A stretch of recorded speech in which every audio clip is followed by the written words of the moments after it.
Assalamualaikum warahmatullahi wabarakatuh. Perkenalkan, nama saya Irene Febrianti dengan NIM C1C01819. Baiklah, di sini saya akan mempresentasikan tentang pengendalian keuangan akuntansi keperilakuan.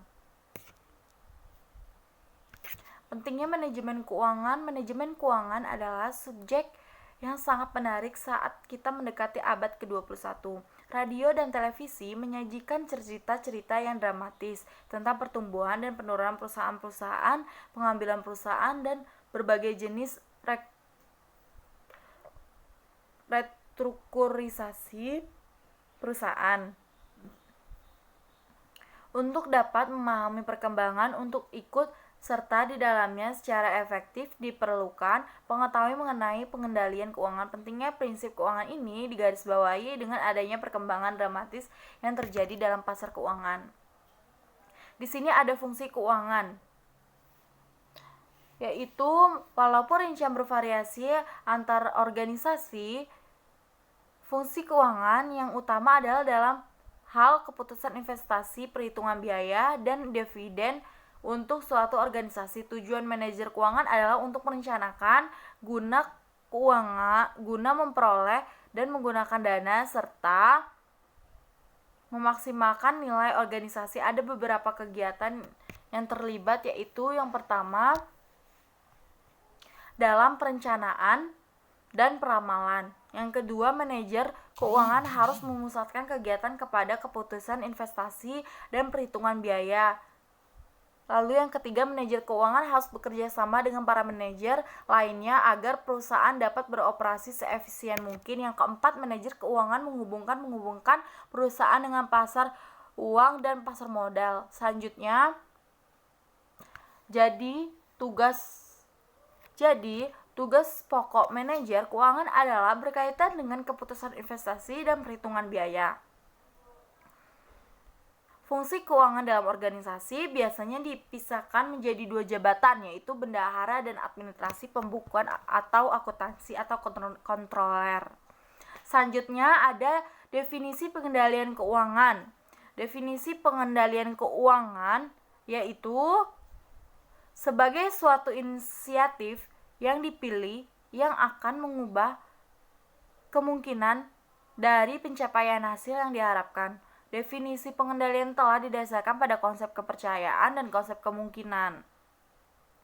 Umpan balik mekanikal vs respons perilaku. Fokus utama dalam subsistem pengendalian keuangan adalah pada perilaku dari orang-orang yang ada dalam organisasi dan bukan pada mesin.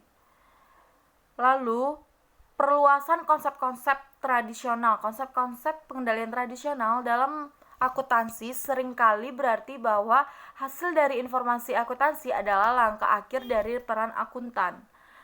Selanjutnya, pengendalian terpadu secara formal. Sistem pengendalian komprehensif merupakan suatu konfigurasi yang saling melengkapi, yaitu subsistem formal yang mendukung proses administratif. Ada 3 tahap proses administratif dan implementasi pengendalian, yaitu perencanaan, ada umpan balik, dan ada interaksi pengendalian. Faktor kontekstual, yaitu kontekstual dapat menjadi penting untuk keberhasilan dalam mendesain dan mengimplementasikan sistem pengendalian keuangan yang mengacu pada serangkaian karakteristik yang menentukan susunan empiris dan sistem pengendalian yang akan ditetapkan. Yang pertama ada ukuran, stabilitas lingkungan, motif keuangan, lalu faktor-faktor proses. Selanjutnya ada pertimbangan-pertimbangan rancangan. Untuk memperbaiki kemungkinan keberhasilan, pada desainer akan mencari cara untuk menemukan hubungan sebab akibat yang dipercayai bersifat nyata dalam lingkungan sehingga memiliki kemampuan untuk mengantisipasi konsekuensi logis yang dapat dihasilkan dari penambahan suatu pengendalian atau aturan pengendalian. Di sini ada 3, yaitu antisipasi terhadap konsekuensi logis, yang kedua relevansi dengan teori agensi, yang ketiga pengelolaan perubahan. Selanjutnya ada pengendalian dalam era pemberdayaan. Kebanyakan pengendalian diartikan secara sempit seperti mengukur kemajuan terhadap rencana untuk menjamin pencapaian tujuan yang telah ditentukan. Suatu sistem pengendalian diagnostik hanya merupakan salah satu unsur pengendalian, tetapi masih ada 3 unsur lainnya, yaitu sistem kepercayaan, sistem batasan, dan sistem pengendalian interaktif, di mana masing-masing dari keempat unsur tersebut memiliki tujuan yang berbeda, yaitu yang pertama sistem pengendalian diagnostik, yang kedua sistem kepercayaan, yang ketiga sistem batasan, dan yang keempat sistem pengendalian interaktif.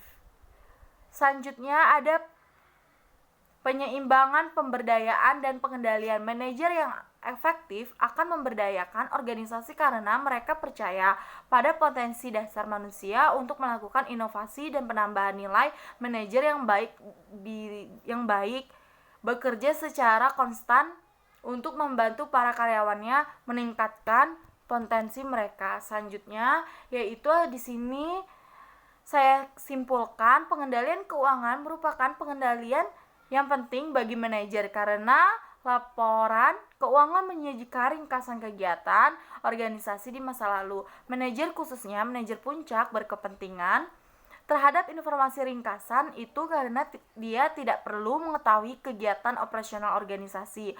Manajemen keuangan adalah subjek yang sangat menarik saat kita mendekati abad ke-21. Radio dan televisi menyajikan cerita-cerita yang dramatis tentang pertumbuhan dan penurunan perusahaan-perusahaan, pengambil alihan perusahaan dan berbagai jenis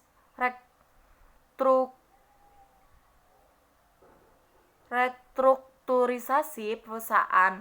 Pengendalian didefinisikan sebagai suatu inisiatif yang dipilih yang akan mengubah kemungkinan dan pencapaian hasil yang diharapkan. Definisi pengendalian telah didasarkan pada konsep kepercayaan dan konsep kemungkinan.